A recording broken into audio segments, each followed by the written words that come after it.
Why? And meet the woman with the powerful voice.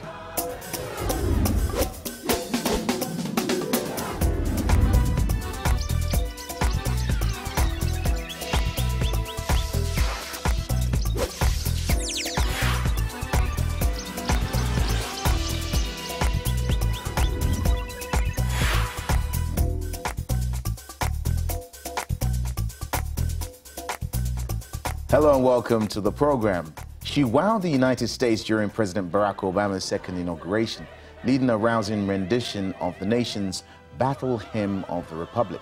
Since belting out her powerful solo, she's been hailed as bringing the first wow moment to the historic event and called a new musical star. Please welcome Alicia Olatuja. Hello, love. Hello. You all right, darling?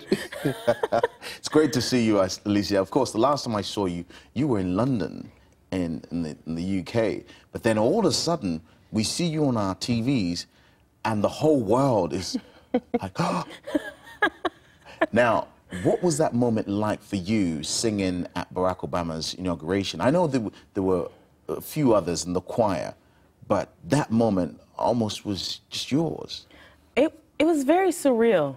I would definitely say that. It took several days to fully grasp, just the magnitude of what had happened. But it was a really beautiful experience. It was a historical moment for me, but also to be standing in a place where so many historical events happened. I've seen all the videos, of course, of the Martin Luther King speeches and Marian Anderson's performances and just so many beautiful moments. And to be standing there in such a beautiful time with this incredible, powerful message, it just was very surreal and exciting.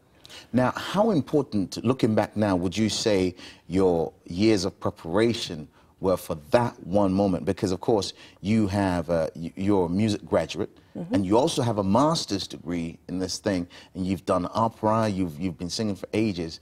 How important were those different junctions in that one moment? Well, I think just maintaining your composure is very important, and so many other aspects besides the musical training, but because there's the musical training that helps you physically do what you have to do as far as vocally, right?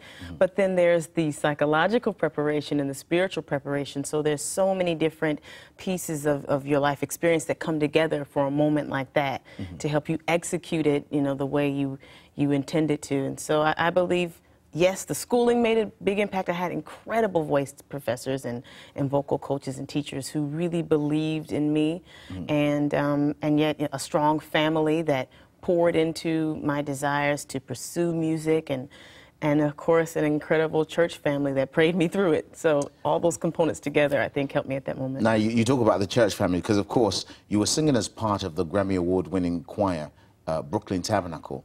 So the context of you doing that was church, was Jesus, but for you, the Jesus thing started at a very early age. Tell us a bit about that part of your life. Well, I grew up in the church, singing in the church, and I accepted the Lord into my life at the age of 9. And some people may say this a little young, but I really felt like, God had spoken to me and that we made that friendship, relationship connection that is so important for us to have as our individual walk with Christ. And I just went on down the aisle and pretty much and was singing in church and singing in different musical groups all over the Midwest for several years. Okay. So going back to the inauguration, because, I mean, it was such, for us, it was such a big thing. I don't know how big it was for you, but for us, it was such a big, and for those of us who know you, oh my God, that's my claim to fame. I know her. But at that moment, you were doing your thing, and then there were headlines about, was Beyonce singing or not singing and all that. When you now look back, what's the one thing that you took away from that whole experience of being with the choir, singing your part, I mean, not knowing what the reaction was going to be, and then the tidal wave of publicity that comes where you and your husband are not sleeping for days because people keep calling, wanting interviews. What's the one thing you've taken away from all that experience so far?